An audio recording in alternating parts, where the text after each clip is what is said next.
Elias Carter's story shows us that sometimes the greatest strength lies not in violent resistance, but in maintaining composure, clarity, and kindness. The pain of being slighted can easily cause anyone to lose their temper, but Elias chose the opposite path. He turned the moment of humiliation into an opportunity to change, to open others' hearts, and to remind all of us that dignity is never given by others, but is kept by ourselves. For adults who have gone through a lot, this story serves as a gentle mirror.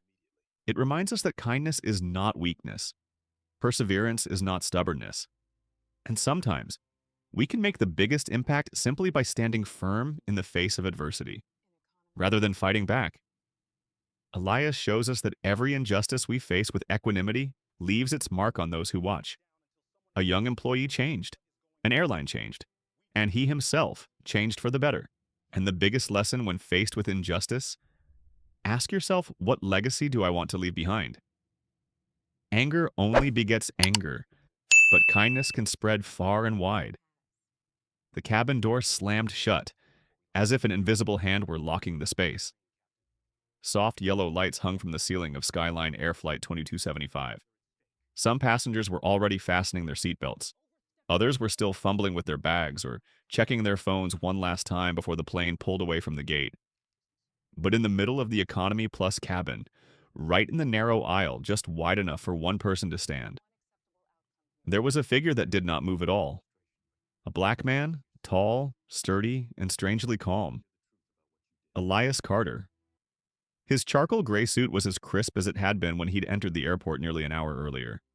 Though his right shoulder was slightly creased from the slight bump he'd gotten on the plane, he had a shiny black leather belt, classic Oxford shoes, and an air of presence that suggested he was used to standing in rooms of power. Yet now he stood before the entire plane as if before a silent court. He didn't yell. He didn't shake his fist. He didn't point or yell. Elias's voice was deep, solid as aged oak, and rang out loud enough for everyone to hear, "I'm not going to sit down until someone explains why my first-class seat was taken away." The whole cabin seemed to freeze. A middle-aged man in seat 18A looks up from his newspaper. A young mother, rocking her baby to sleep, pauses, her hand midair. A young man slowly pulls his AirPods out of his ear. Maybe only 2 seconds, but 2 seconds is longer than the flight from Dallas to Seattle. The soft hum of the engine outside, shaking the cabin floor, was a reminder the plane was ready to take off, and any delay would cause tension among the crew and passengers. A female flight attendant, her face lightly made up and her smile tired, walked quickly towards Elias. "Sir, please take your seat. We need to depart." But when her eyes met Elias's, she flinched as if she had just touched icy glass. Elias did not look at her with anger. He just stared straight ahead, calm but determined, like someone holding one last door to keep his entire past from crashing down. The man in seat 24D muttered softly. Something happened again. A woman in row 17 sighed. Why does every trip have someone making a big deal out of it? But there were other eyes too, longer and deeper looks, eyes that had witnessed injustice more than once in their lives. They did not speak, but their eyes spoke for them. A young boy whispered to his girlfriend, "He doesn't seem like the one causing trouble." "Something's wrong here." Elias heard everything, and he remained standing. He made no excuses. He was in no hurry to explain. His hand rested lightly on the edge of seat 23D where he was forced to sit. A cramped economy plus seat, while seat 1A, his seat, was still empty in front of him.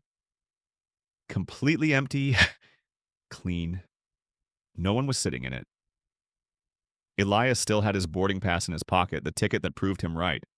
The ticket he had booked 3 weeks earlier? The ticket he had chosen because he needed a quiet flight to prepare for a $450 million meeting the next morning. The ticket represents his true place, not just in the plane, but in the life he has spent nearly half a century climbing aboard. And now he was being told his seat was no longer suitable. For some obscure reason, a reason he had heard too many times in his life. Balance control, seat reassignment, system adjustment.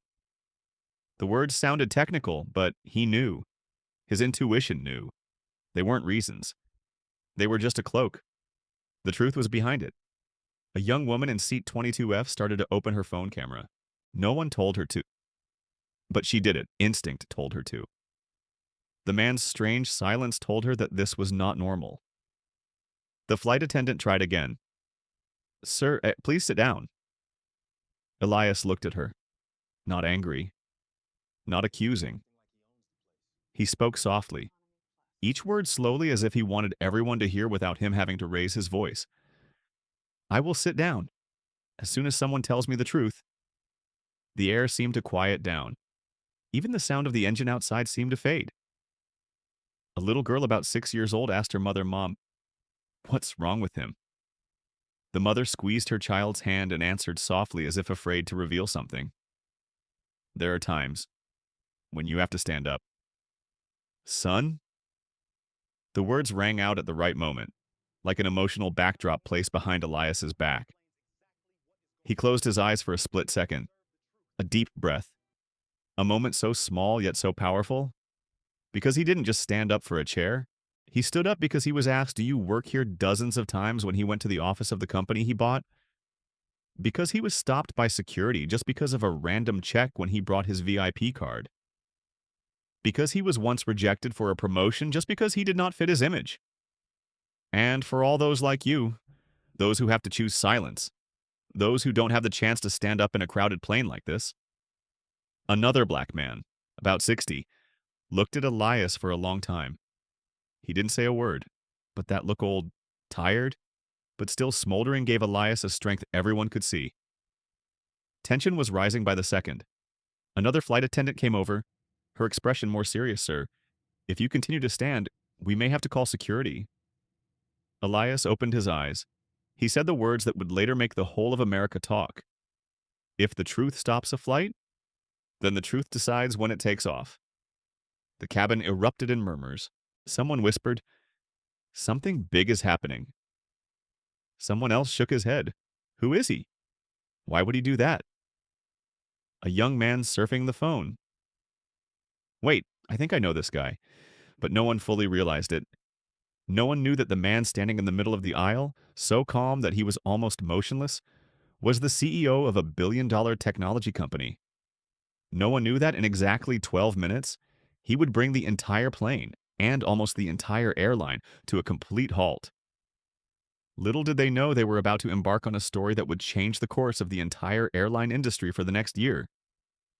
And at the center of it all, was just one man standing, waiting for the truth. The tension in the cabin remained the same after Elias's words. A few passengers glanced at him and then at each other. Some put their phones back on their laps. Some continued to record, but with a gentler, more cautious movement. The whole cabin seemed to be drawn into a vortex of silence, the reason for which no one could quite understand. Meanwhile, Elias remained where he was.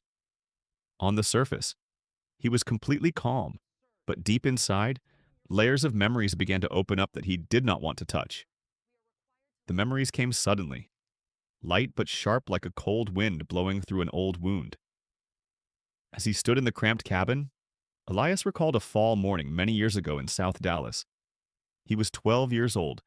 His jacket was so worn that the cuffs were frayed white. Elias stood in line for the bus with his friends and was teased by a group of older kids. They said he looked like a scavenger. One said he shouldn't stand in line because he didn't look good. Elias didn't respond. He just bowed his head. But his father, Leonard Carter, watched from a distance. As the bus pulled away, he walked over to his son and put his hand on his shoulder. It was the first time Elias heard the words that would become a thread that would run through his life. You don't need to shout to earn respect. Just stand up. When he thought back, Elias could clearly smell the engine oil from his father's uniform. A familiar smell that had been with him all his childhood, like an indelible mark. From the evenings when his father came home late, his hands covered in oil, his smile gentle but tired. He always believed that human dignity could not be taken away unless we let it go. Now, standing in the middle of the plane with dozens of eyes on him, Elias felt the old lesson clearly. It is not always easy to stand up straight, especially when the wounds of the past are still burning. He recalled his college years, when he was one of the few black students in the University of Texas Energy Engineering program. During a group presentation, The instructor mistook him for the projection equipment, even though his name tag was right across his chest. Elias remembers feeling a chill down his spine, as if someone had sucked all the air out of the room. Then, during his first internship at a large engineering firm, he was asked for his ID card 3 times in one morning. It was standard procedure, he was told, but he saw the implicit suspicion in their eyes.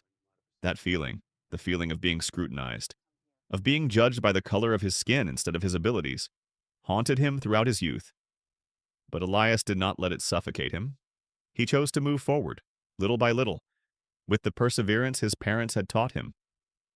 And he succeeded. A few years later, he built Carter Tech Solutions from a small, bare office with only a wooden desk and an old monitor. The 3 employees grew to 30, then hundreds. By its 12th year, his corporation had become a full-fledged provider of security and smart energy solutions to businesses across the United States. Elias was never loud with pride. He still lived simply, kept the habit of making his own coffee in the morning, still called his mother every Sunday night to ask about her health.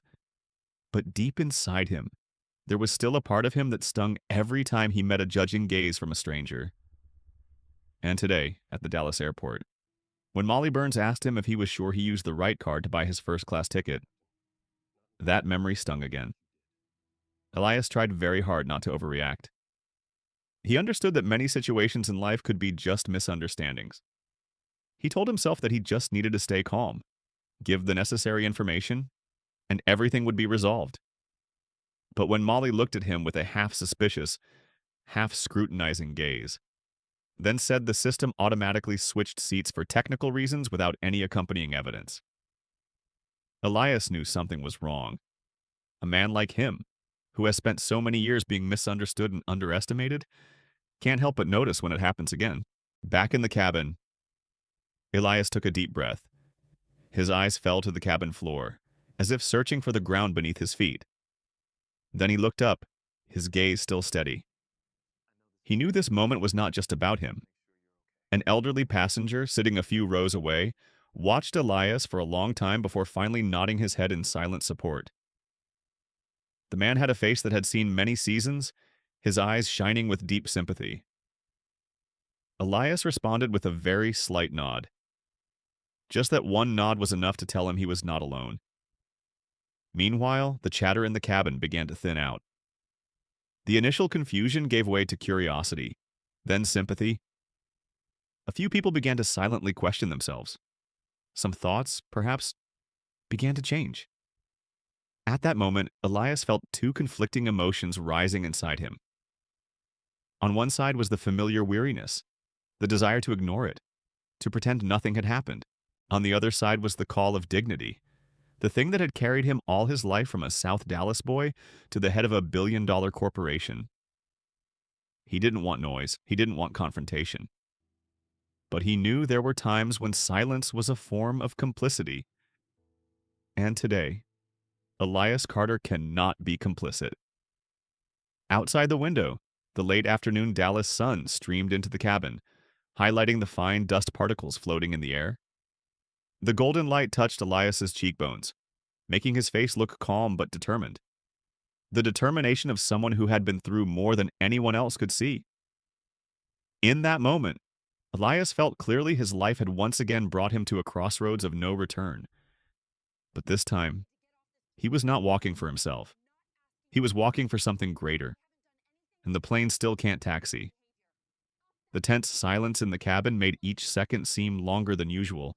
But before Elias stood in the middle of the cabin facing the hidden truth, it all began with a seemingly ordinary moment at the boarding gate. A moment that anyone else might have overlooked and let the flight continue. But for Elias Carter, the slightest signs of injustice rang like the alarm bells he had heard all his life. When he arrived at gate B12 at Dallas Airport, passengers were lined up in 2 rows. The loudspeakers blared, reminding everyone to prepare to board. Elias was not too early, but not in a hurry either. He liked to keep a slow pace in the last few minutes before a trip, because those few minutes could give him a break from the hectic meetings and heavy work decisions. He stood in the first-class line. A few people glanced at him, then looked away as if nothing had happened. But one person's gaze lingered longer. It was Molly Burns, the ticket inspector at the gate. Molly had ash blonde hair pulled back in a low bun, and her face was heavily made up but still looked tired from a long shift. When Elias handed her ticket, Molly looked at the boarding pass, then back at him. The look lasted a few seconds, enough for Elias to sense the hesitation in it. "Are you sure this is your ticket?" The question came out in a very light tone, but it made the back row pause. Elias narrowed his eyes slightly. This was not the first time he had heard that question in a similar context, but he still answered in a calm voice. "Yes, definitely. I booked this ticket 3 weeks ago." Molly didn't return the ticket right away. She tapped at the screen, her expression searching for a mistake. Elias sensed the change in her demeanor, and an old reflex stirred in him. He felt as if he were being scrutinized, not because of misinformation, but because someone didn't believe he deserved the position he'd paid for. A man standing behind Elias, carrying a small suitcase, suddenly interjected in a half-joking tone. "It seems like anyone can buy first class now." The people around him chuckled lightly. It wasn't a happy laugh, but the kind that made one feel a little smaller. Elias stood straight, not turning around. He heard every word clearly, but he didn't want to let anything drag him into a meaningless argument. Molly typed in a few more commands and then said in a tone that was almost too veiled, "Our system is reporting that we need to move some seats to balance the weight.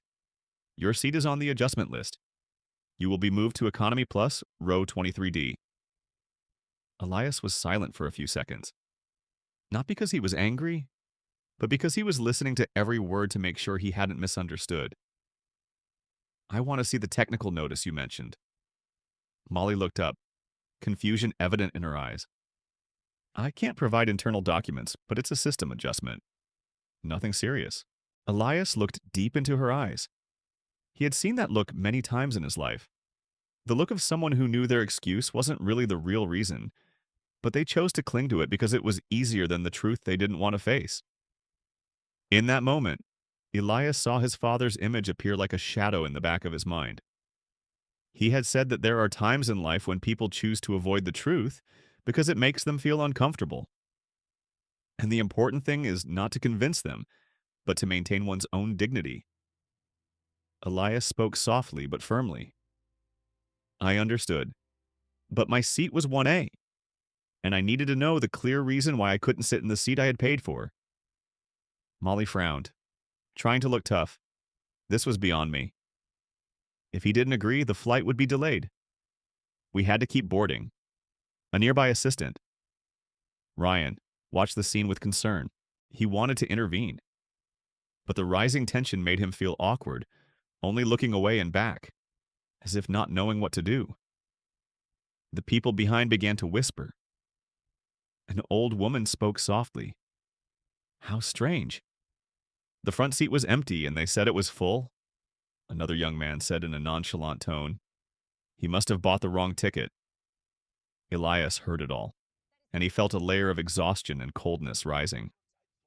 Not because of the words, but because of the lack of transparency right before his eyes. He decided to take the ticket back.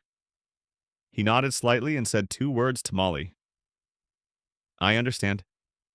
But behind those 2 words is a silent promise to myself that this is not over. As Elias walked through the boarding gate, his steps were firm but heavy, not because of the luggage, but because of the familiar feeling of being pushed to a lower level for no apparent reason. He was aware of the smell of the carpet in the boarding hall, the sound of the tires rolling, the faint buzz of the loudspeaker. All of it stretched out like a journey he had taken many times before. And though he tried to maintain his usual calm, one thing he knew for sure. Molly Burns' eyes were not those of someone following a technical procedure. They were those of someone hiding something. When Elias entered the plane and looked forward, seat 1A was empty. It sat there, silent, a hidden reminder of something unusual. And it was that abnormality that led him to the moment he stopped in the middle of the cabin, causing the entire flight to stop. The moment he didn't want, but couldn't miss. Because he knows, sometimes just a chair is enough for people to see the true face of a big problem. The moment Elias placed his small suitcase in the overhead compartment above seat 23D, A heavy feeling suddenly rose in his heart. He was not a man who showed his emotions easily, but the unconscious tightening of his hand on the suitcase handle suggested that he was trying to hold something back.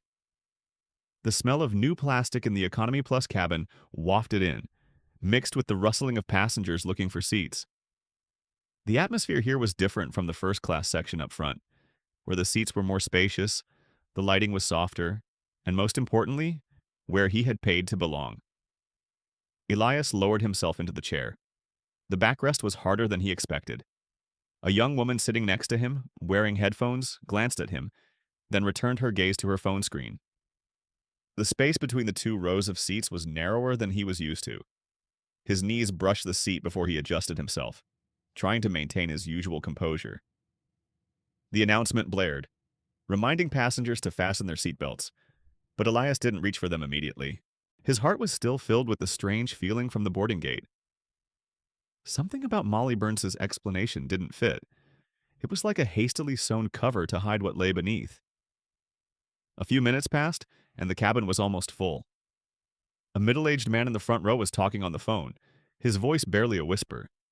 He was complaining about work, about traffic, about someone's salary at his company. The sounds made Elias feel even more pulled away from the first-class cabin in front, away from the quiet space he needed to concentrate on tomorrow's meeting. A meeting that could change the direction of Carter Tech Solutions for years to come. A small chuckle sounded behind Elias. Two young men were talking about how airlines were giving the wrong upgrades these days. One of them lowered his voice, but not low enough for Elias to not hear.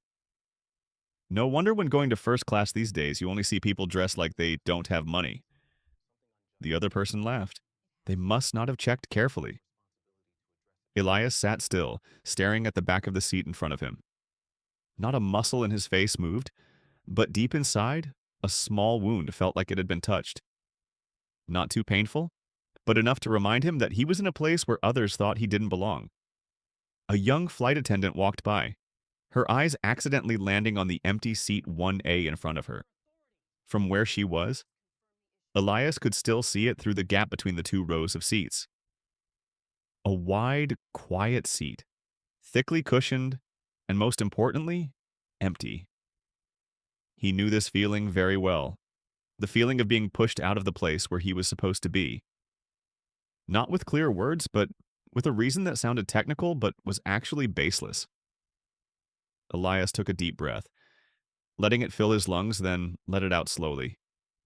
He told himself not to let his emotions get the better of him, but a simmering frustration crept in, not because of the cramped seating or the noise, but because of the lack of respect in the way things were being handled. An elderly passenger in row 24 said, "Sit down, man. Every flight has some chaos. Don't worry about it." Elias turned his head, smiling slightly as a courtesy, but the smile didn't reach his eyes.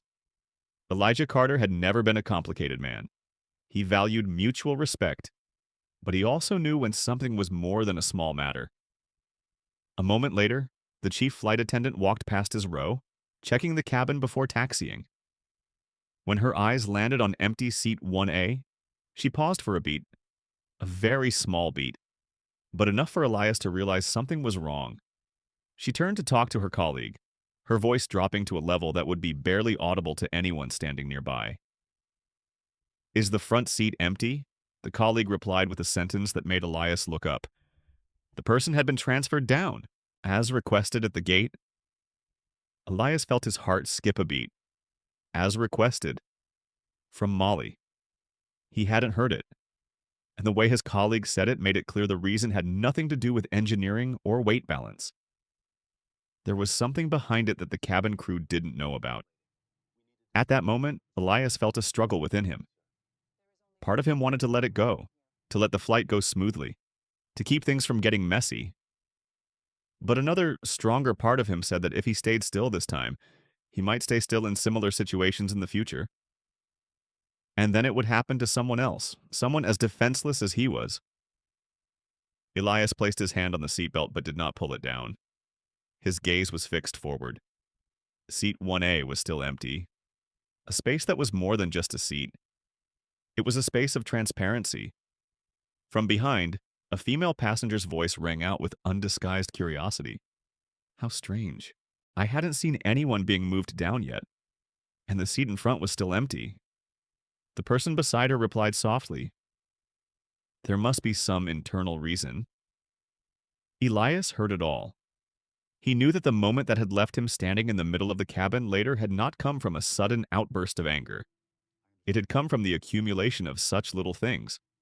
A wrong word, an unscrupulous look, a lack of transparency hidden under a layer of technical reasons.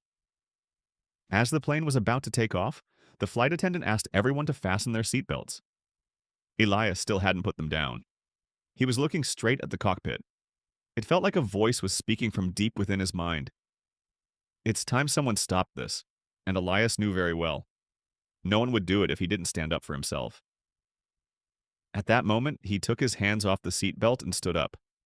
A simple decision, but one that grounded the flight. As Elias stood up, the cabin behind him moved slightly like the surface of water swept by a gentle breeze. Surprised eyes turned to him.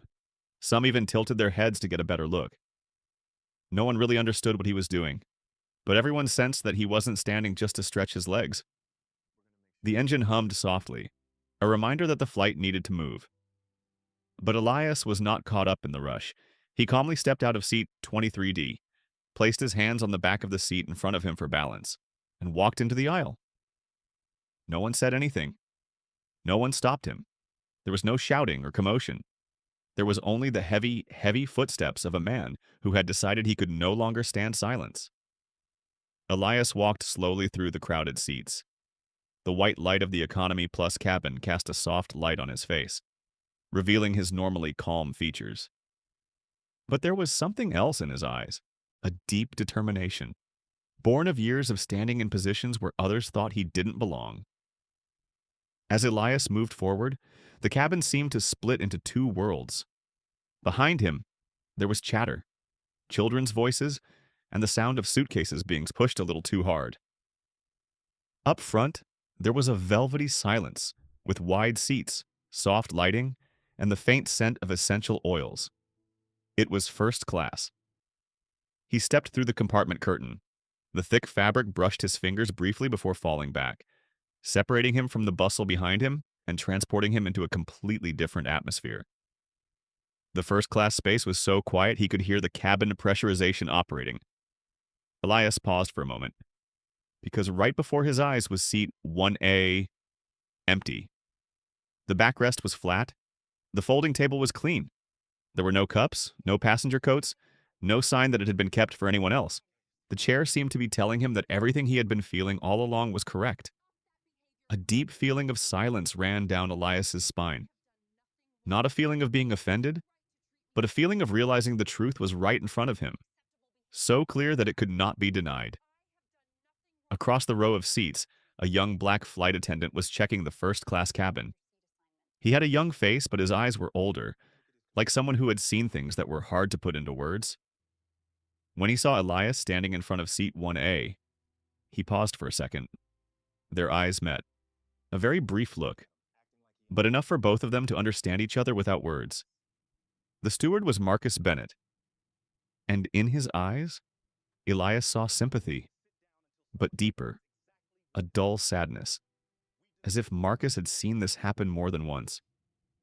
Marcus asked softly, "Sir, do you need any assistance?" His voice was soft but guarded by the restraint of many awkward situations. Elias did not answer immediately. He turned back to look at the chair once more, as if to engrave the image in his mind. The seat was in its correct position, unmarked, no technical tags, no signs of reassignment, and clearly belongs to no one. Elias took a deep breath, a breath that carried the maturity of someone who had spent nearly half his life getting to where he was today. He turned to Marcus. "Why is the seat empty?" Marcus glanced at the seat numbers on the display board and answered truthfully, "I didn't have the full guest list before closing time. But according to the information I was given, 1A was marked as checked in." Elias heard that answer as if he heard the click of a lock opening a door he could no longer avoid. He looked straight at Marcus, and he knew the flight attendant was trying to help him as much as he could within the scope of his job. Elias didn't blame him. Marcus was at the center of a system that sometimes made it difficult for those who worked within it. Elias nodded slightly. A sincere nod. Thanks. Marcus bowed his head in response and stepped back. But before turning away, he added one more very small sentence. I saw what happened at the gate. If you need any help, I stand by the truth. That statement made Elias stand still for a few seconds. Not because he needed support, but because he could sense that Marcus was speaking from a very real place. Elias touched the back of seat 1A lightly. The leather was soft and cool, a stark contrast to seat 23D behind him. A brief but powerful moment. He didn't sit down, not because he wanted to draw attention, but because he knew he was standing at the center of something people rarely looked directly at. That empty chair is more than just a seat. It is a symbol of injustice, of absurdity, of evasion. And Elias clearly sensed that this was more than just a story between him and a boarding gate employee. A female first-class passenger looked at Elias curiously. Not judging, just curious because his appearance in this compartment did not look like a passenger looking for a seat, but like someone who had just touched a truth that everyone else did not know. Elias heard the cabin door close behind him. He heard the plane preparing to take off. He heard the flight attendant announce everyone to return to their seats. But he did not return to his chair. Not in a hurry, not trembling. He just stood there, in front of 1A, feeling every deep breath of his own. There were two conflicting emotions in his heart. One side wanted to keep quiet and let things end. The other side wanted to face the truth that was right before his eyes. I know which side will win. And he also knew. The moment he stood here, looking at the empty seat, 1A, was the moment he could not return. The air in the first-class cabin was so still that Elias could hear his own breathing. The sound of the cabin door closing lingered, echoing softly against the rising feeling in his heart. Behind him, the scattered voices from the Economy Plus cabin were only a distant whisper. The space in front of him was reduced to a warmly lit corridor and empty seat 1A. Elias stood there, his hand still on the arm of his chair. Part of him wanted to step back, pretend this was just a small mistake on the company's part. Another part reminded him that if he stayed silent, many others like him would have to stay silent. The feeling wasn't anger, it was something much deeper, like a scar touched after too much suffering. Beside him, Marcus remained in sight. The young attendant placed his hand on the curtain, as if ready to intervene if anything happened. Marcus's eyes held a mixture of caution and a desire to protect the truth. As Elias removed his hand from seat 1A, his eyes softened, but his voice did not. It was steady, but loud enough for the people in first class to hear. I need an explanation. Why is my seat empty here while I am forced to sit further back? Another stewardess named Helen, who was checking the trays, paused. Her expression betrayed a flicker of confusion. She looked at the passenger list, then at Elias, as if trying to rationalize what was happening. But the truth was so obvious that she couldn't lie completely. Helen spoke softly but haltingly. I need to check the system. Sir. Elias observed that expression in silence. He realized that Helen was not the one who had initiated this, but she was in a position to defend a wrong decision. I'll wait, he replied calmly. But I want a clear answer. Right here, before the plane leaves the ground? Helen was confused at that moment. Marcus took a small step forward and spoke with absolute respect. Helen, I just checked the cabin. This seat is marked occupied, but he is clearly not sitting here. Something is wrong.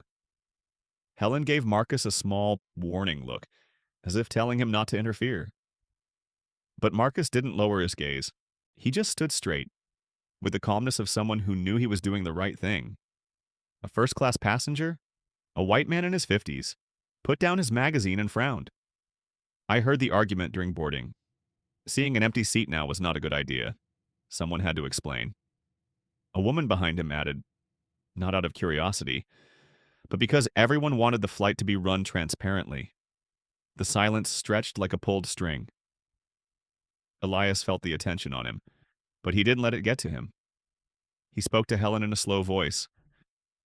I don't want to bother anyone, but I won't return to my seat until I know what happened at the gate. Was it a technical error or an act of personal choice? I just want the truth. Helen held back a sigh and walked quickly to the front of the cabin, where the system panel was mounted next to the cockpit door. Marcus followed a few steps behind, silently observing. Elias stood waiting, his back straight, his hands at his sides. He could feel his heart beating slowly but strongly. Though outwardly calm, inside was a conflicting battle between hope and despair. In that moment, old memories suddenly flooded back. He remembered himself 15 years ago, when he was a young engineer at a large technology company. In a meeting, he was mistakenly called the person in charge of coffee. Everyone laughed lightly. He laughed it off too. But inside, he wondered why his presence was so easily underestimated. He remembered the first time he took his parents on a first-class flight. A passenger asked his mother if they had gone to the wrong gate. His mother smiled gently, but that night she held his arm for a long time. Those memories become the underground stream flowing under Eli's every breath, supporting every decision he makes in the present. Helen returned a few minutes later. Her face no longer had its initial confidence. She let out a small breath before speaking. Mr. Carter, the system only registered one thing. Seat 1A was marked check-in, but no one was sitting in it. There was no notice from the gate, there was no technical request, and there was no apparent reason for you to be moved below deck. The first-class cabin fell silent. Marcus looked down at the floor, as if trying to understand why this was happening, despite the airline's promise to create a more equitable environment. Elias looked at Helen, his eyes filled with calmness but with a hint of pain underneath. A pain of someone who had experienced too many times being judged solely on his appearance, regardless of his achievements. He asked softly, "So who at the gate decided that?" Helen replied in a difficult voice. It could only be the boarding officer. His name was Vincent Cole. The name made Elias silent for a moment. He did not want to think that an employee would abuse his authority so easily. But today's situation was turning into something undeniable. Another passenger spoke up. If this happened to him, none of us can guarantee it won't happen again, and we all pay the same fare. At least we should be fair. The support from a stranger was like a warm wave. Elias felt it, but he did not smile. Not because he did not appreciate it, but because he knew there were many things that needed to be cleared up before everything could be resolved. He answered in a low voice, as if speaking to the whole compartment. I am not standing here because I want anyone to be punished. I am standing here because I want the system to be more transparent. An empty seat is not a big deal, but the reason behind it is important. If it is not clear, the mistake will be repeated to someone else. Helen bowed her head. I understand. I will report to the captain immediately. Elias nodded slightly. But before Helen left, he added, I want to speak directly to the highest authority on the flight. Before takeoff, no one objected. No one seemed upset. Elias's composure convinced everyone that this was not an impulsive act. This was the request of someone who understood the value of honesty. Helen quickly stepped into the front compartment.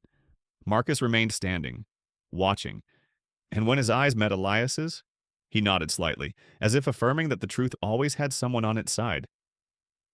Elias whispered, as if to himself, I must do this thoroughly. At that moment, seat 1A still lay before him, silent and empty, a symbol that said nothing but said so much.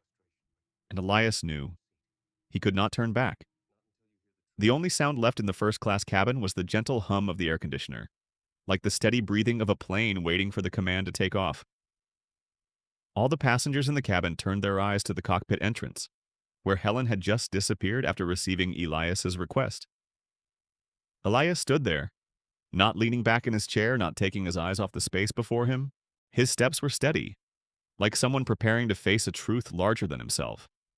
Not because he wanted to apply pressure, but because he believed that transparency should be heard from the person with the final say. Marcus stood near the curtain, a silent but steadfast witness. He kept his eyes on Elias as if offering him wordless support. Moments later, the cockpit door opened. A man stepped out with the air of a man who had flown thousands of hours. His hair was streaked with gray at the temples.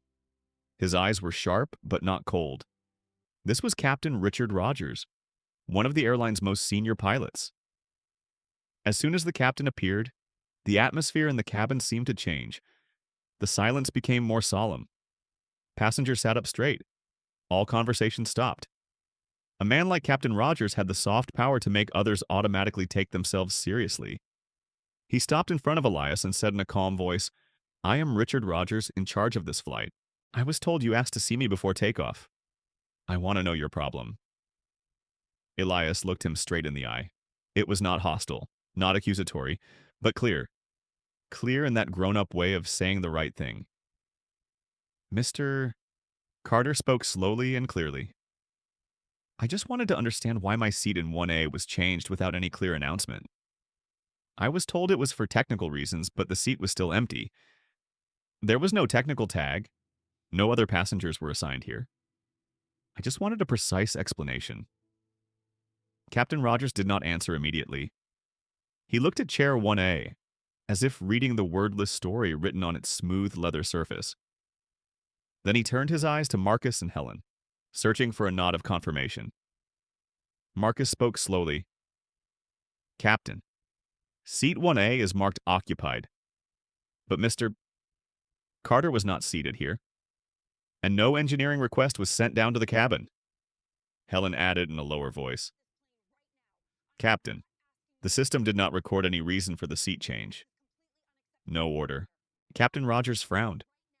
He observed things differently than the others. When he was silent, it wasn't awkwardness, but a mental process of sifting through information, as if he had seen too many situations to believe at face value. Elias stood still. No interruption, no demands. He simply looked at the pilot with the eyes of one expecting justice, not favor. Captain Rogers finally spoke. "Mr. Carter, I don't know what happened at the gate, but I have to admit that what you say makes perfect sense. If this seat was okay and no one was sitting there, you should have been saved. I need to know who is responsible for this." Elias replied lightly, "I don't want anyone to be punished. I just want to know the real reason." The captain nodded, a small but powerful gesture. He gestured to Helen. "Call the gate. I want to speak directly to the staff member who handled Mr. Carter's boarding." Helen hesitated for a moment, but then turned away. The passengers in the cabin whispered at the rare occurrence. It was unheard of for a man to make the captain stop all preparations for takeoff to talk. While waiting for Helen to contact him, Captain Rogers looked back at Elias. His voice was low. I wanted to hear it from him. How that seat change was announced. Elias recounted the whole thing, every detail, every expression on Vincent Cole's face, every way Molly seemed confused and trying to hide something. He didn't add anything. He didn't omit anything. He just told the truth. Captain Rogers listened attentively. Every time Elias mentioned something that made him suspect that the reason for the chair change was not technical, the captain's face became more thoughtful. When Elias finished, the captain was silent for a few seconds, then exhaled slowly. He spoke in a voice loud enough for the whole cabin to hear, but not harsh. I'm sorry you had to go through this. No passenger should feel they're being treated differently. I promise you this will be cleared up. Elias looked at the captain with gratitude but not entirely satisfied. Thank you, he said. But the truth must be told now, before the flight takes off. I don't want to stay silent and let someone else have the same experience tomorrow. Captain Rogers looked at Elias for a long time, as if reading the fatigue hidden behind his calm demeanor. It took a strong man to stand still like this in a situation that would have easily angered others. The middle-aged man in 3D spoke up. Captain, I think Mr. Carter is absolutely right. A first-class seat does not automatically become empty. We want this flight to be safe and transparent. I support asking for the reason. Several other passengers nodded. They weren't siding with Elias just because he was the one who had been wronged. They were siding with the truth. Helen turned around at that moment, walkie-talkie in hand. Her face was heavy, like someone who had just heard something she didn't want to hear. She whispered to the captain, low enough that no one could make out the words, but Elias could still see the unease on the captain's face. His frown deepened, his eyes colder than before. Captain Rogers looked up. He looked straight at Elias. His voice became serious. Mr. Carter, we have a problem. A sudden silence fell over the first-class cabin. Marcus clasped his hands behind his back. A few passengers leaned forward, unable to hide their tension. The captain continued. The gate agent admitted to moving his seat. Not for mechanical reasons, not for weight balance.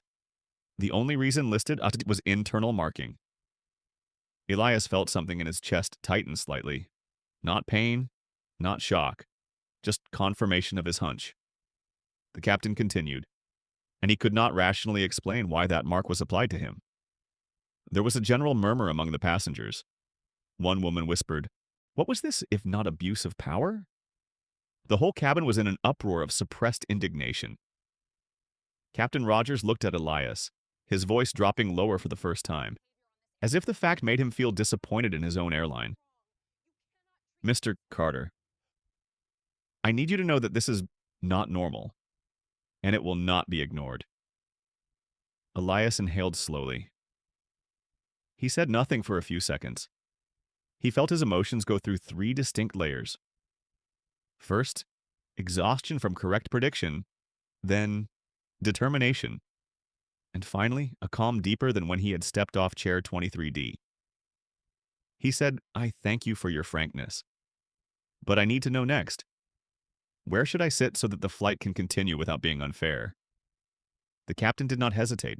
He spoke very clearly. "You will sit in the exact seat you paid for. Seat 1A. The whole first-class cabin was silent. Elias looked at seat 1A, then at the captain, but he didn't approach immediately. He just asked a question that made the whole cabin hold its breath. "What about the actions of the gate staff?" the captain replied in the cold voice of someone who has no tolerance for wrongdoing. "I will handle that personally. But before the plane takes off, I need you to confirm that you feel safe to continue this flight." Elias was silent for a few seconds. It wasn't a tense silence. It was more like a moment of self-reflection. Then he said, "I only feel secure when all passengers are respected equally." Captain nodded. "That's what I wanted too." And with that, the two men looked at each other with unspoken respect. At that moment, the flight still could not leave the ground. But something bigger is being put into place.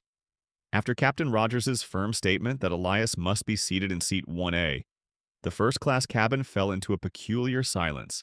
Not a silence of tension, but the silence of people who sensed they were about to witness something more important than a change of seat on an airplane. Elias eyed seat 1A with a nonchalant look. He didn't move forward immediately. He knew that an empty seat wouldn't solve the story behind it. What he wanted right now wasn't priority. What he wanted was clarity. The captain was still standing in front of him, his tall figure blocking out the light from the cockpit, making the scene more solemn.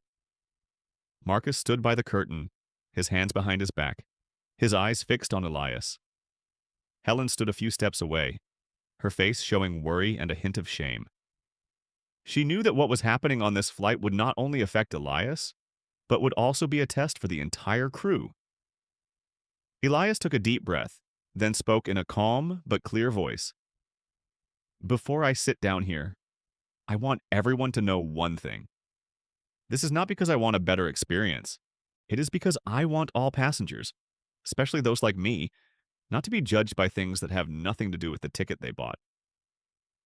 An elderly woman in seat 2C placed her hand on her chest, as if sensing the sincerity in her voice. Several other passengers looked at each other with a changed expression. They no longer saw this as a pre-departure problem, but as something that had been long overdue. Elias continued, "I don't want anyone to be punished excessively.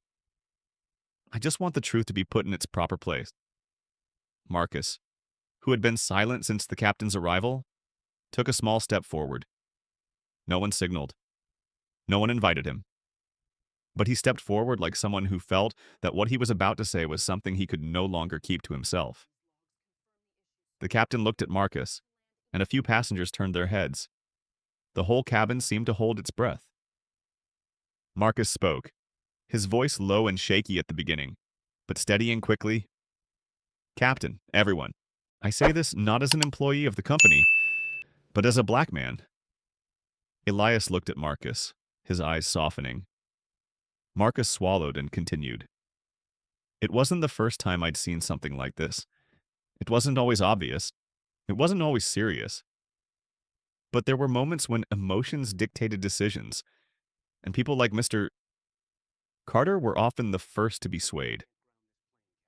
Helen slightly lowered her head. The man in 3D let out a very light sigh, as if he understood something he had never thought of before. Marcus took another step, this time level with Elias, as if to confirm that he was in on the action. I'd seen it before. None of them made a big deal out of it, but they'd all boarded the plane with the same look in their eyes that Mr. Carter had when he'd been reassigned, the look of someone who knew what he was suffering. He'd said it today, and I believed he was right. No one interrupted. No one seemed offended. The truth, spoken in its truest voice, was always enough to make anyone listen in silence. Captain Rogers crossed his arms, his eyes shifting from Marcus to Elias, then to the passengers in the cabin. He wasn't looking at them in judgment, but rather as if verifying something he already knew. Helen moved closer and whispered, I'm sorry, I know I didn't do this, but I should have asked the question when I saw the empty seat. Elias turned to Helen. His voice softened. No one blamed her. We were just trying to do the right thing. Marcus nodded vigorously, almost unconsciously. A man from 4A spoke up. They should thank Mr. Carter. Things in the world won't change unless people stand up. We all need to be treated the same when we board a plane. A woman in seat 2C replied, I hope the airline takes this as an important reminder.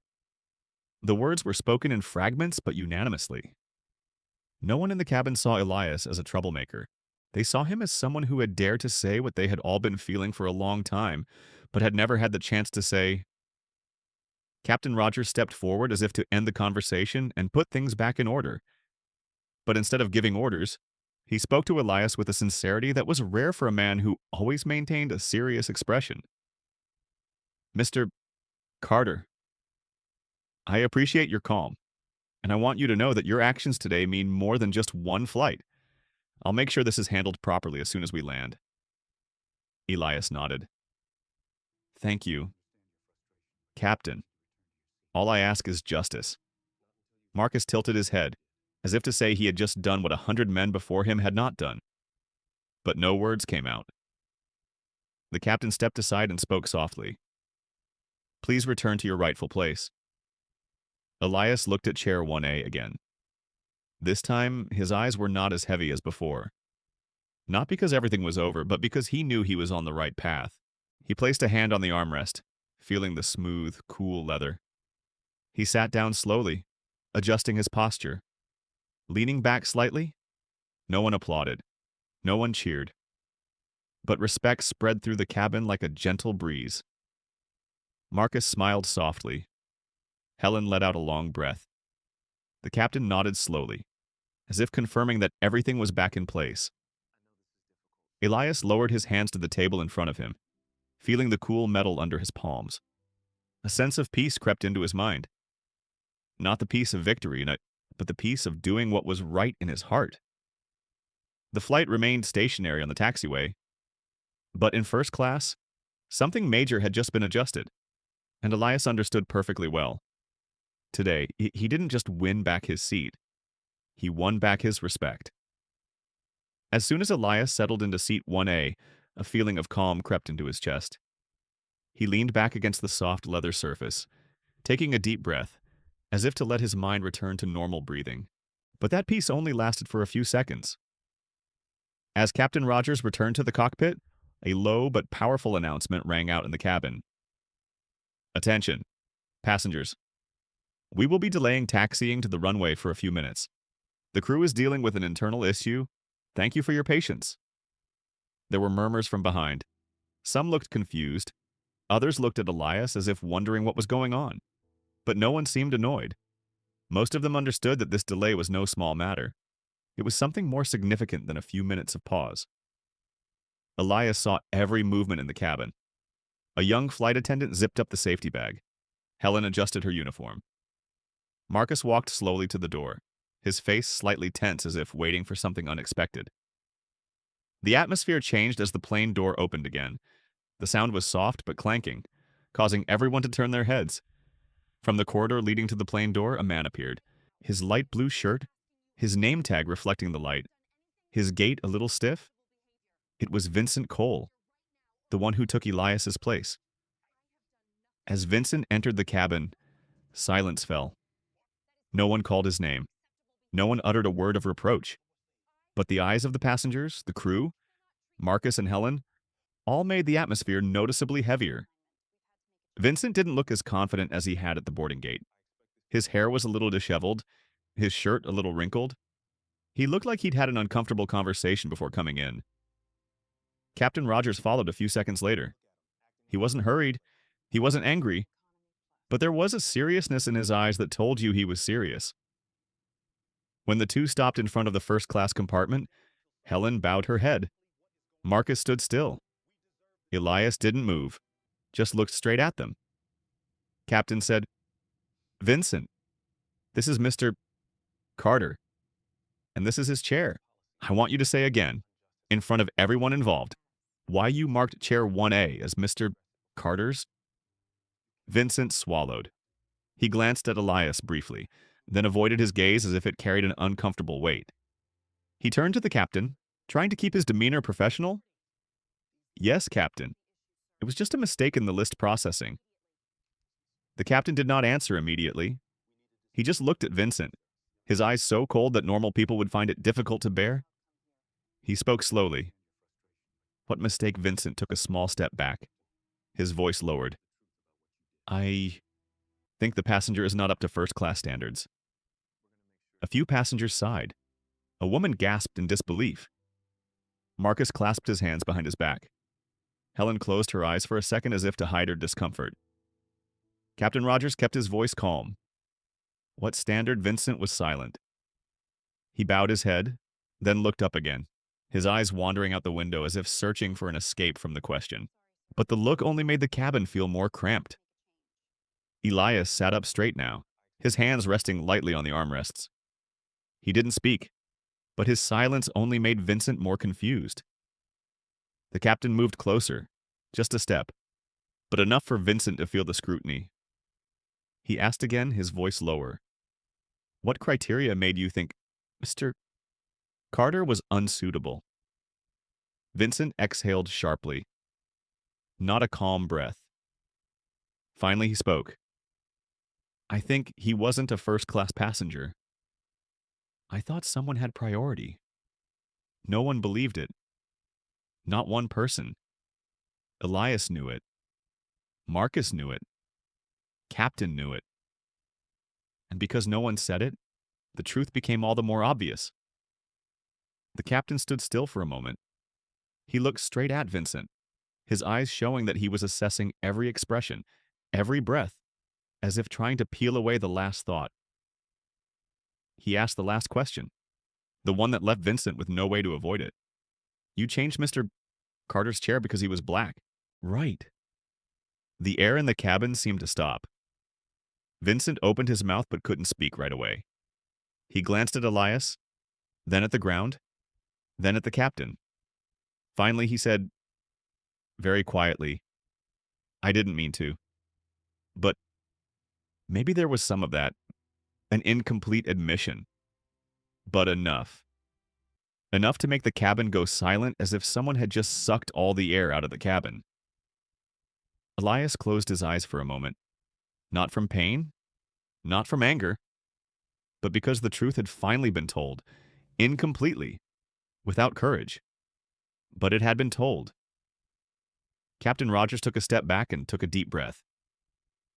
I cannot accept that on my flight, on my airline, under any circumstances. Each word sounded like metal hitting metal, so sharp that Vincent bowed his head. Helen stepped up to Elias, her eyes tilted slightly as if to apologize again. Marcus stood still, his lips pressed into a thin line. He knew that feeling better than anyone in the cabin. The captain continued, his voice low but loud enough for everyone to hear. Elias Carter paid for first class. Elias Carter was a legitimate passenger, and you took that right away out of personal prejudice. Do you accept this? Vincent couldn't lie anymore. Yes, I accept. A short sentence, but heavy enough to make him take half a step back. Elias opened his eyes.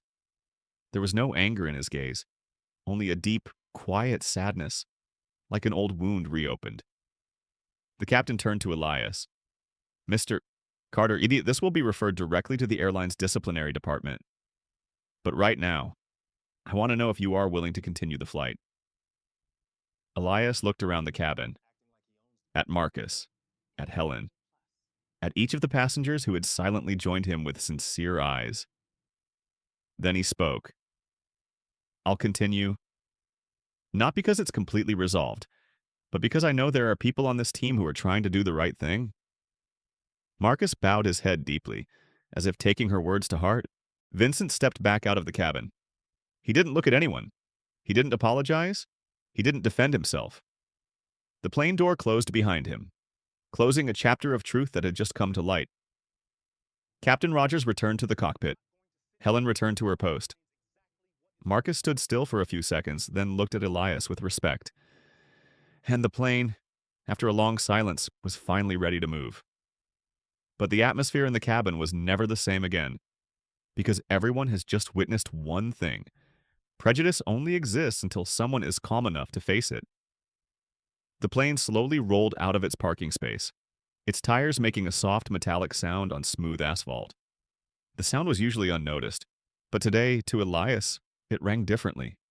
It felt like a continuation, like a new chapter beginning after the moment the truth had come to light. The first-class cabin was quiet again, but it was not the smooth silence that passengers were used to. This time, the silence was filled with two conflicting emotions. One was support and respect for Elias. The other was an indescribable choking feeling at the revelation of the truth. Elias sat in seat 1A, his back straight, his hands resting on the small table in front of him. The smooth leather of the seat pressed against his back, but something kept him from completely relaxing.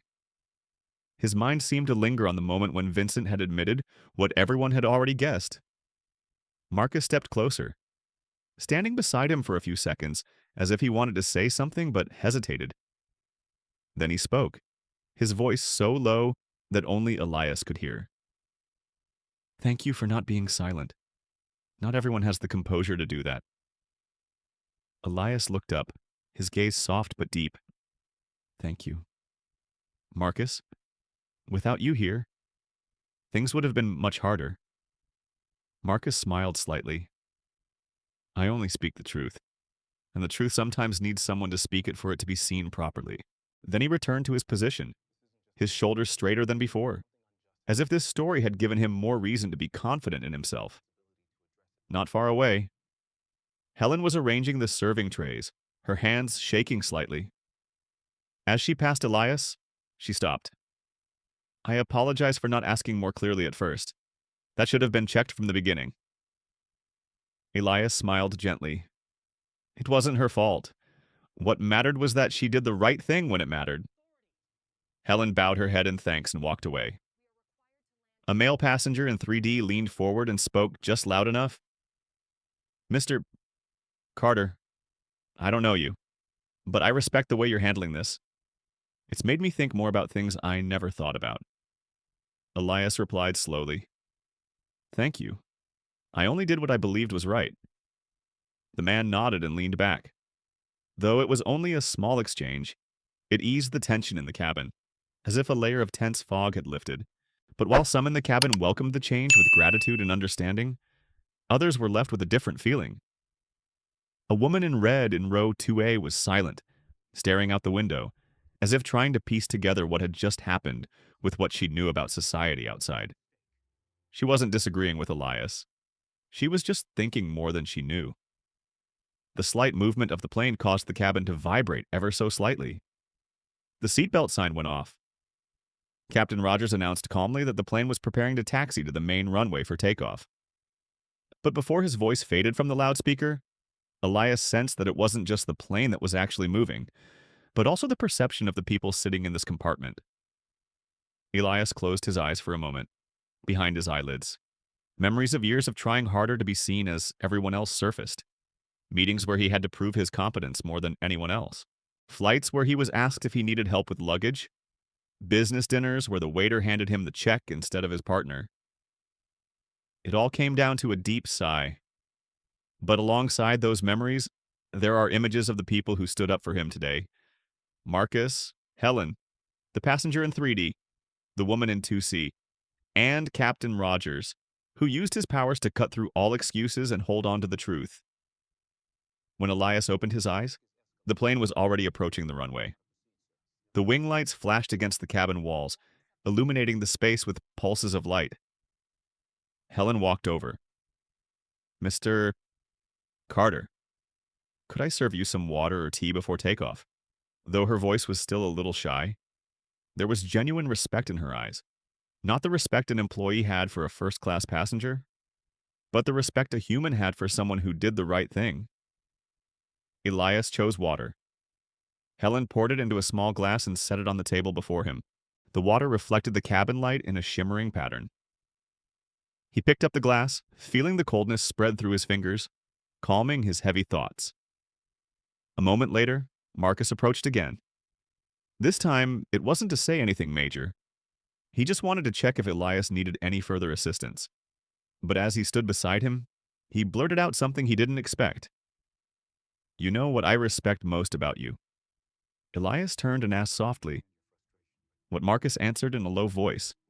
He didn't yell, he didn't scold, he didn't embarrass. He just kept his composure. That was more powerful than any yelling? Elias looked down at his hands, resting on the table.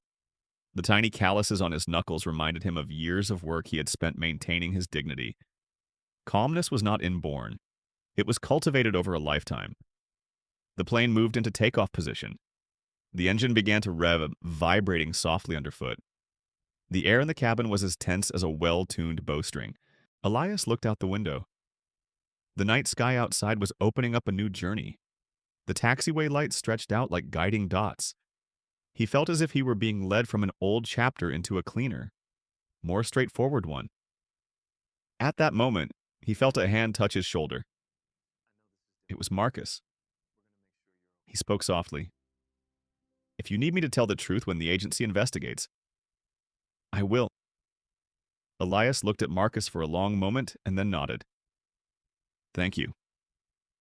But you've done enough for today." Marcus smiled, his expression tinged with pride. He stepped back to the safety of the flight attendant. The cabin fell silent again. But this time, it was not a tense silence. It was the silence before the plane took off. The engines revved. The plane began to accelerate down the runway.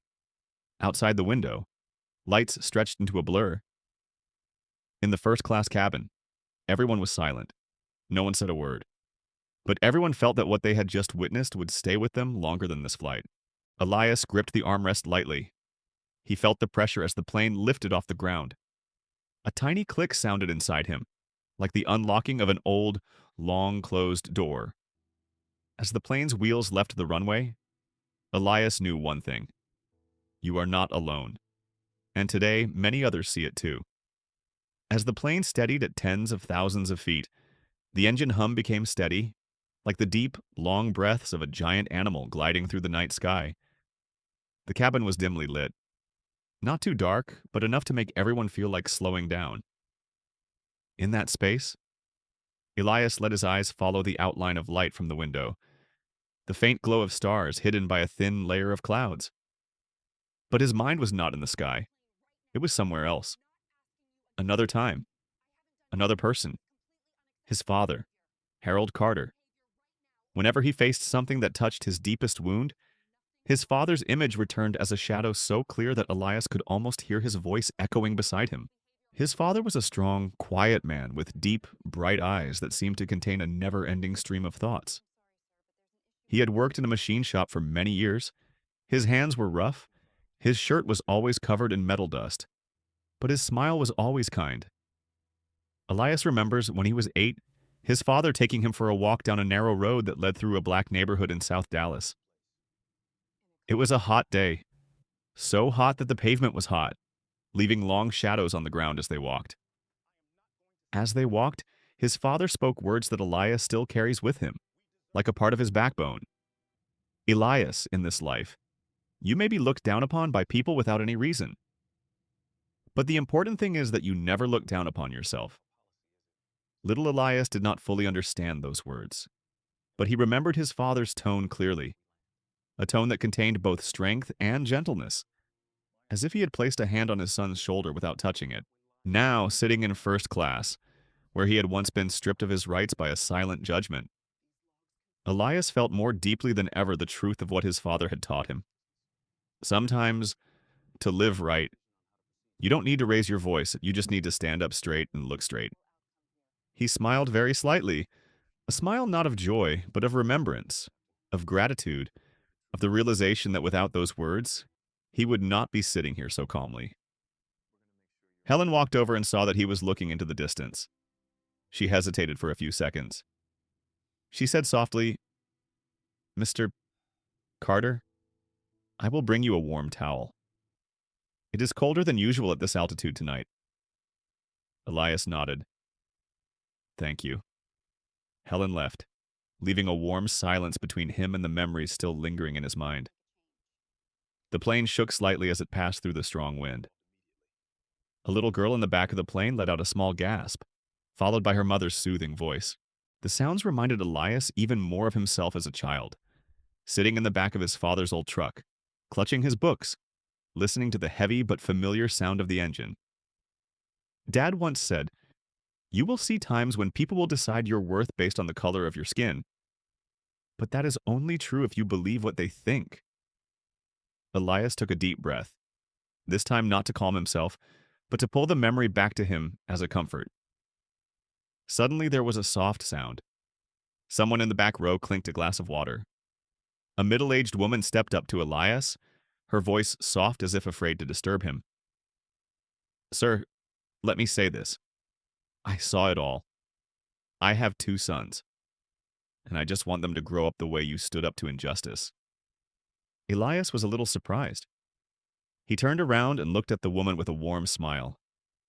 "Thank you. I believe your sons will be good people with a mother like you."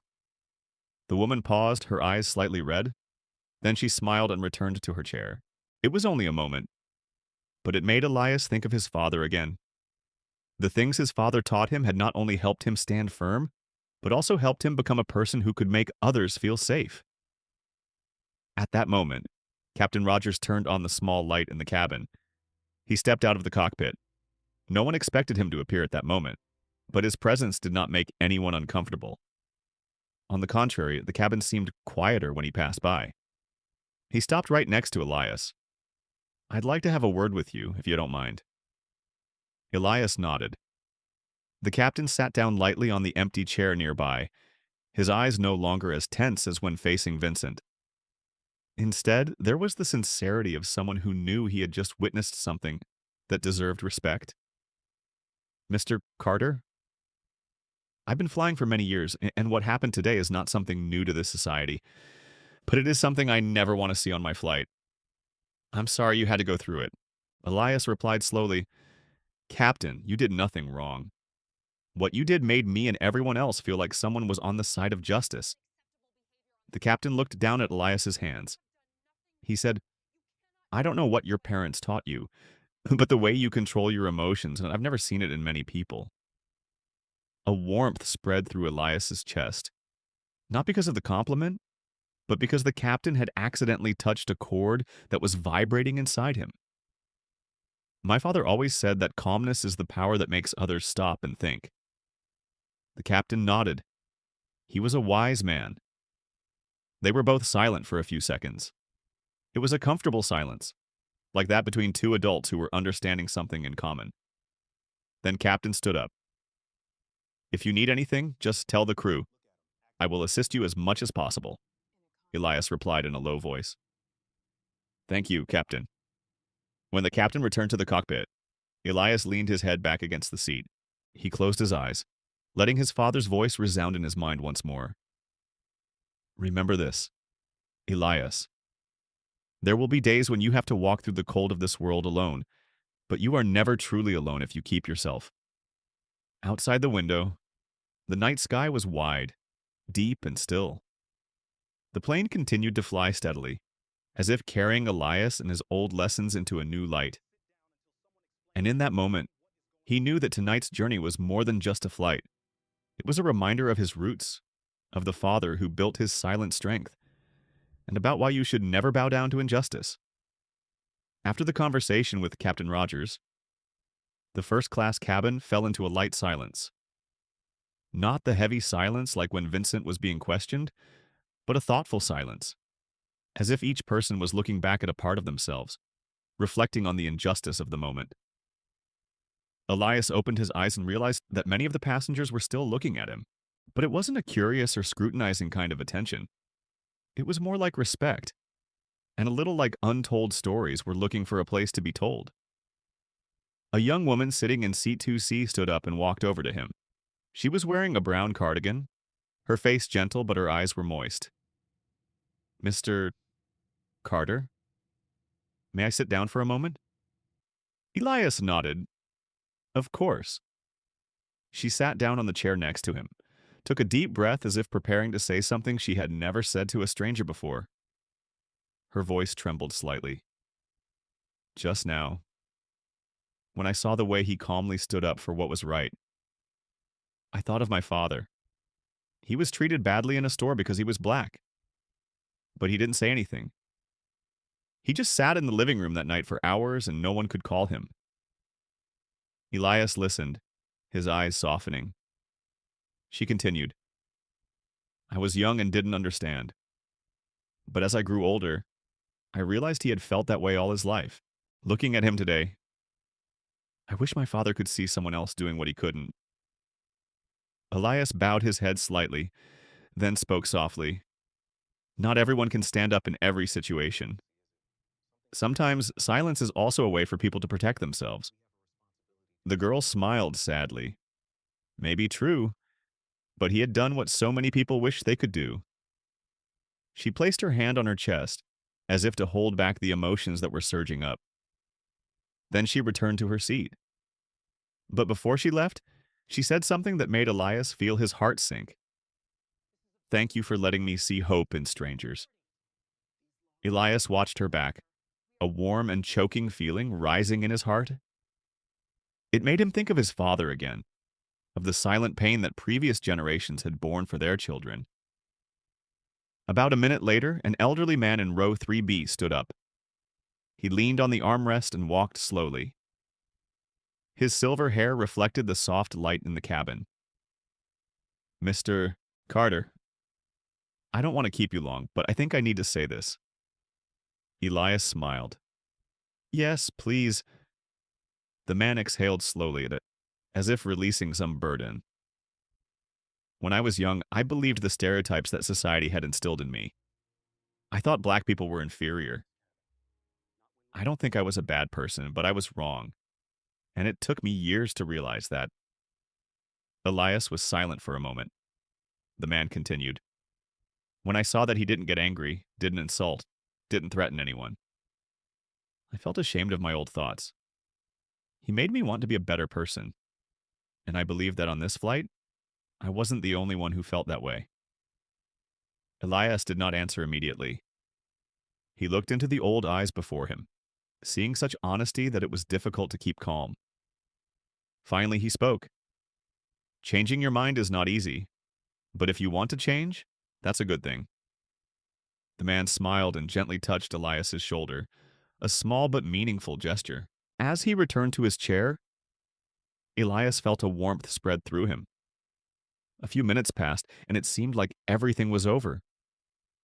Then there were light footsteps behind him. Marcus approached, but this time not to apologize or accept thanks. He looked a little awkward, as if he was debating whether to say it or not. "Mr. Carter, can I ask you something?" Elias nodded. "Go ahead." Marcus looked down at his hands, then looked up with genuine eyes. "I learned a lot about myself today. I am black, I work in the airline industry, and I have kept quiet so many times to let things go, because I was afraid my voice wasn't enough." Elias kept his eyes focused on him, not interrupting.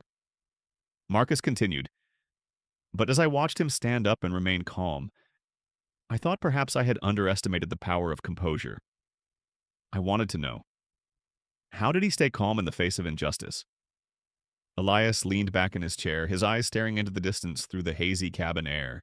He answered in a slow, deep voice, "I am not always calm. There are times when I want to scream.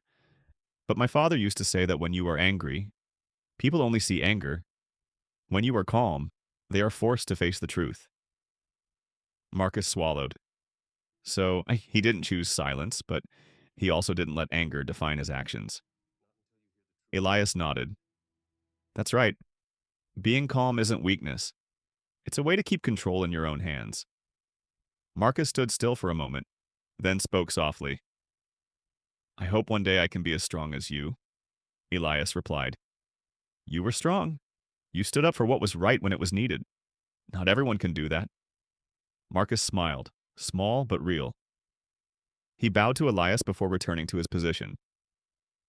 As he left, Elias felt the small room in his heart lighten up a little. The stories he had just heard not only made him feel that he was not alone, but also gave him the feeling that his actions had spread like concentric circles, touching people who had never thought they would change. The first-class cabin fell silent again, but this time it was a silence of hearts being touched. No one spoke to anyone, but everyone could feel something new sprouting in the air. Helen returned, placing a blanket on Elias's feet. He thanked her with his eyes. She smiled slightly and left. Elias looked out the window. The night sky was as vast as a dark ocean. The lights from the plane's wings flickered steadily, like the great heartbeat of an iron bird carrying hundreds of small stories of strangers. Tonight is more than just a journey from Dallas to San Francisco.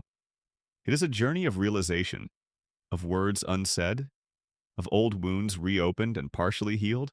And Elias understood that sometimes just a small action, a calm question, is enough to make the whole flight think about the world they live in.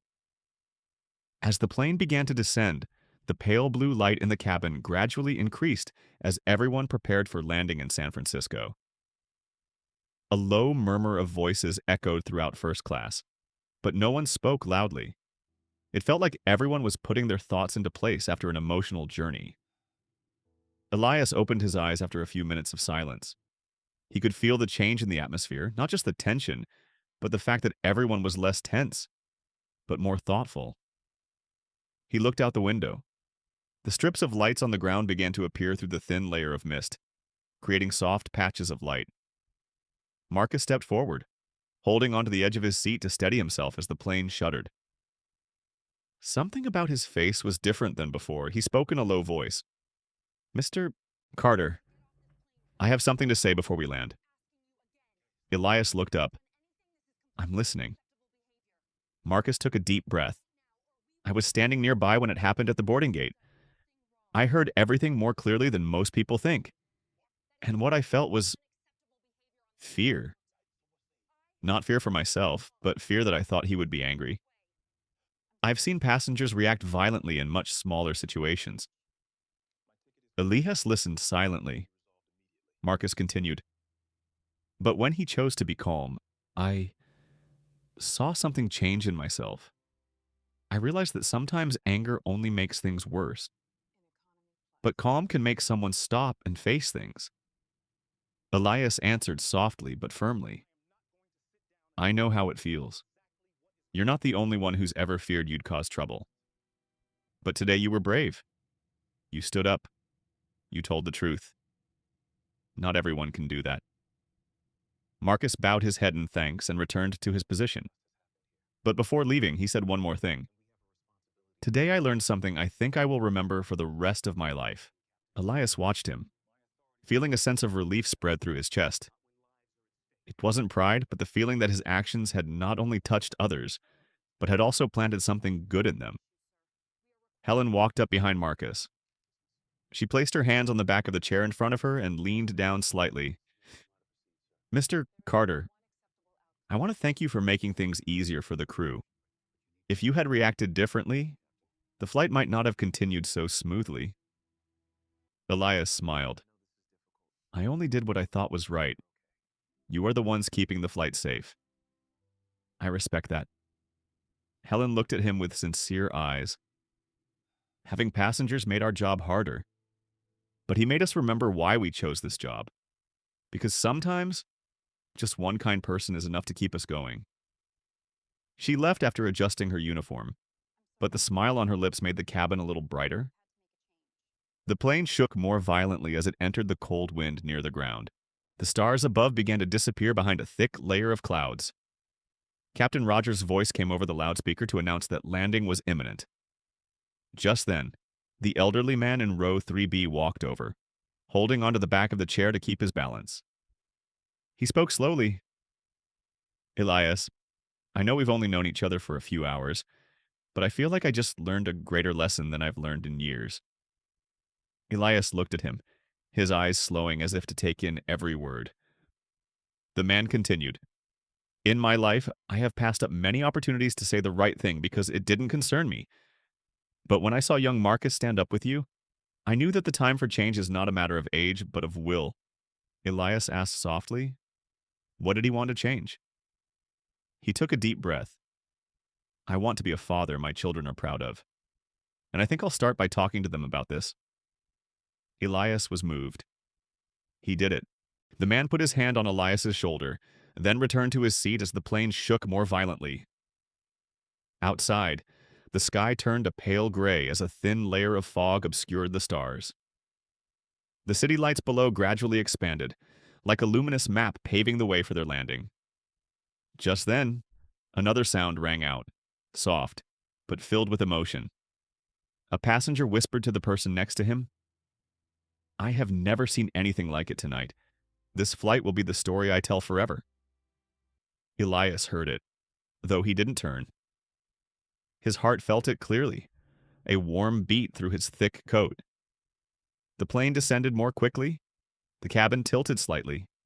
The young mother in the back held her baby girl close to her chest. Helen checked each person to make sure their seatbelts were fastened. Marcus stood near the cabin door, his eyes on Elias as if to make sure he was okay. Elias looked out the window. The runway was already visible under a pale yellow light. The outside was dark but not intimidating. It felt like the sky opening up after a challenging journey. Then the plane wheels touched the ground. A soft tap, but enough to let everyone know the flight was over. The plane slowed down for a short distance. A sigh of relief echoed throughout the cabin. But there is one special thing. No one rushed to stand. No one grabbed bags or unlocked luggage like on a normal flight. Everyone seemed to be holding on to the last few seconds of the atmosphere, not wanting it to pass too quickly. Elias unbuckled his seatbelt. He stood up and turned toward the cabin. Many eyes turned to him. No words, no applause. Just nods.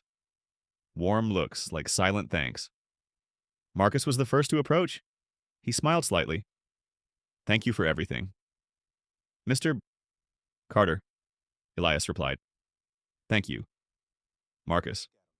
Helen also came over. I hope to see him another day, under lighter circumstances. Elias smiled. I hope so. The cabin lit up once more as the crew opened the door. A blast of cold air rushed in from outside, carrying with it the distinct scent of the San Francisco Bay breeze. Elias stepped out of the compartment, but this time not as someone who had been relegated to a lower seat. He stepped out as someone who had done the right thing, and that right thing had touched many people. As Elias stepped out of the plane, the cool San Francisco night air blew across his face, trying to wash away the tension of the long, emotional flight. But the first thing he saw was not the familiar cool air of the city, but the group of airline employees waiting at the end of the tunnel. No one spoke for a few seconds. An awkward silence hung over the area. The only sound was the wheels of other passengers' luggage carts behind them. Marcus and Helen stood near the door, as if to make sure Elias wouldn't be alone. A woman in a dark blue suit approached. Her name tag read Susan Hill, Quality and Conduct Department. Her eyes were serious but not tense. Her voice was low and round when she spoke. Mr. Carter, I've been sent by the airline to take over the situation on the flight. If you could spare me a few minutes, we would appreciate it. Elias looked around. A few of Susan's team stood back, forming a small circle. The atmosphere suggested that the airline knew this was more than just a minor incident. It was something that could affect their image if not handled properly. He nodded. I'm willing to talk, but I don't want anyone else involved in this other than the people involved. Susan smiled slightly. We understood. We just wanted to get the whole truth from someone who had experienced it firsthand. Marcus stood behind him, his eyes filled with concern. He walked closer to Elias and whispered, If you need me to confirm what happened, I'm here. Elias put his hand on his shoulder, a small but reassuring gesture. Stay close. If I need you, I'll call you. Helen came over too. I don't know if I should be here, but I want to let you know you're not alone. Elias bowed his head in thanks. Their presence was something he knew he needed, though he did not say so. Susan invited Elias to step into the empty waiting area near the gate. The warm yellow light cast a peaceful corner in the crowded airport. When they sat down, Susan opened her tablet, but she didn't seem pushy or intrusive. She asked in a softer voice than Elias expected. Mr. Carter, I want you to tell me the story the way you felt it. No rush, no routine, just the truth. Elias told the story, slowly and clearly. Every detail from the moment he gave Molly Burns his boarding pass, the way she looked at him, to the moment Vincent admitted his decision was influenced by prejudice. He didn't sugarcoat anything, didn't try to make anyone worse than they already were. His voice was calm, as if he were stating an inescapable truth. Susan typed a few words into her tablet and paused. Her face registered confusion for a moment, then appreciation. Thank you. I know this is not easy to say overnight, Elias replied. The hard part is living it. Telling it is just the rest of the story. Susan sat silent for a moment. She looked up, her gaze even harder than before. We will investigate this seriously. I promise you that. And I apologize deeply on behalf of the firm. Not an apology to end things, but to begin the process. Elias let out a sigh. I wasn't looking for anyone to pay the price. I just wanted to know that someone would learn something from this. Susan said immediately, We will definitely clarify Vincent Cole's responsibility. But, Mr. Carter, I want to ask this. Do you want to work with the media on this? The question made the air as tense as a thin wire. Marcus jerked slightly. Helen looked at Elias with worried eyes. Media Elias was silent for a few seconds. He felt dozens of imaginary flashlights shining on him. So many stories. So many versions. So many prejudices. All of them could explode around a single moment he didn't want. Finally, he spoke slowly. I don't want to turn this into a public fight. Not because I'm afraid, but because I know the divisions could deepen if the story isn't told properly. Susan asked again. So, what do you want? Elias looked into space. A blank space in the air seemed to help him find the answer. I want the company to have a clearer policy, so that others in the future do not have to go through the same thing. If you need my help in creating it, I am ready. Susan was struck dumb by the answer. Perhaps she had not expected someone who had just faced injustice to make a constructive request instead of an angry one. Elias continued. I believe in increasing responsibility, not increasing division. Susan nodded, her eyes shining with respect. I'll report back immediately, and I'm sure the company's leadership will want to see you soon. Marcus approached then. He walked slowly, as if afraid to interrupt. Mr. Carter, the shuttle is waiting outside. If you like, I can accompany you to the door to make sure everything goes smoothly. Elias stood up. Get some rest. This is the longest work trip you can imagine. Marcus chuckled. But it was the flight I would remember the most. Helen came closer to Mr. Carter. One day I hope to work on a flight with you again. But with a more pleasant start. Elias laughed. I hope so. They walked out into the main airport lobby. People with suitcases passed by, some looking at Elias as if they recognized him from the cabin.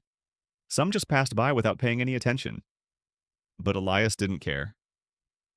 After all, he just wanted to take a deep breath of fresh air outside. The windows opened automatically. The sea breeze was stronger than when he had stepped off the plane. The familiar salty scent of San Francisco Bay filled his lungs. The car stopped right in front. The driver got out and opened the back door. Mr. Carter, I was supposed to take you to the hotel. Elias nodded. Thanks. Before getting into the car, he turned back to look at Marcus and Helen one more time. The yellow lights of the airport illuminated their faces, making him see the sincerity in their eyes. Thank you both. Tonight, I know I'm not going through this alone. Marcus responded first, his voice full of enthusiasm. No one should be alone in such a situation. Helen smiled softly. I hope you sleep well tonight. You did a good thing. Elias got into the car. When the door closed, he leaned his head back against the seat and closed his eyes. Not because he was tired, but because he wanted to preserve this moment of peace after the trying hours. The car rolled out of the airport. Through the window, the streetlights receded behind them, as if layers of heavy objects were also receding. And Elias knew that, though this story was not over, some part of it had begun to find its way into the light. Not in anger, but in calm, kindness, and hope. The next morning in San Francisco brought with it a characteristically soft light. Thin strands of fog from the bay drifted into the city like a soft blanket, covering every roof and every tree. In his high-floor hotel room, Elias opened his eyes after a short but peaceful sleep. He lay still for a few seconds, letting the cool morning air touch his skin, letting the thoughts of yesterday subside. The landline phone rang. It was slow and steady. Elias picked it up. Mr. Carter, this is Susan Hill. I apologize for calling so early, but the management wants to see you today. If you agree, they will send a car to pick you up in an hour. Elias looked out the window. The sky was opening up, a few rays of light breaking through the clouds. He replied softly, I'll be down in the lobby in 40 minutes.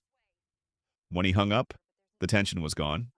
Unlike last night, there was only the stillness of someone who knew he was about to enter the final chapter of a story that began in seat 1A, but would end in a much larger place, where decisions could change many others. He took a hot shower, feeling each layer of heaviness wash away. When he looked at himself in the mirror, his eyes were clearer, stronger, as if the night had been a test he had passed by remaining true to himself. Down in the hotel lobby, a sleek black car was waiting. Susan stood by the back door. Her face looked a little more relaxed than the first time they met. Thank you for your time. The board would like to hear from you directly, and they would also like to discuss the proposal you made last night. Elias nodded. I came to find a solution, not to place blame. Susan smiled slightly. That was what made people respect him.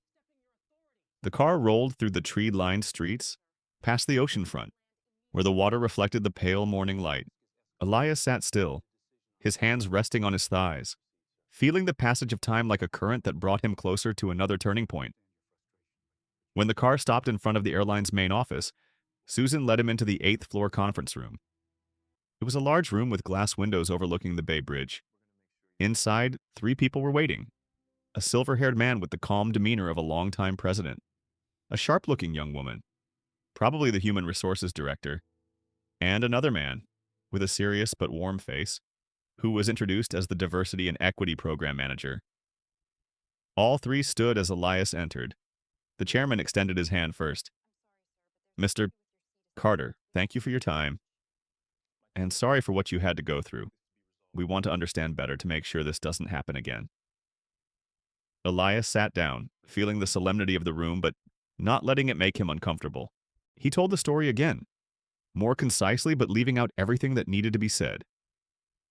Each time he paused, the chairman took careful notes. No one interrupted. No one tried to defend himself. When he finished, the HR director spoke first. Mr. Carter, we appreciate your calm. Today we want to hear your thoughts on next steps. What do you really want? Elias did not answer immediately. He looked out the window, where the light reflected off the water made the landscape seem to breathe. Then he turned back. I don't want anyone to lose their job because of a single action.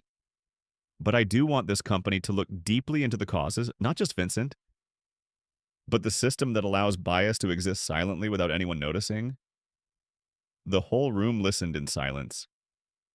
Elias continued. I want to contribute to building awareness training for employees. Not to blame, but to open eyes. So that every employee, when looking at a passenger, sees the person, not the color of the skin. The diversity director nodded slowly. What he was proposing was not just improvement, it was fundamental change. And we need that, the president added. Elias's lips curled into a small, hopeful smile. He continued, if need be, I'd be willing to come here a few more times to help. I'm not doing this because I have any special say. I just think we have a responsibility to make sure others don't have to feel the way I did. The HR director slowly closed his pen. That statement convinced me I was talking to the man who could change more than one airline. The conversation lasted almost an hour. There were no arguments, no defensiveness. Just adults sitting together trying to figure out how to turn something bad into something that could create positive change. When Elias left the conference room, Susan walked beside him. Her face was brighter than this morning.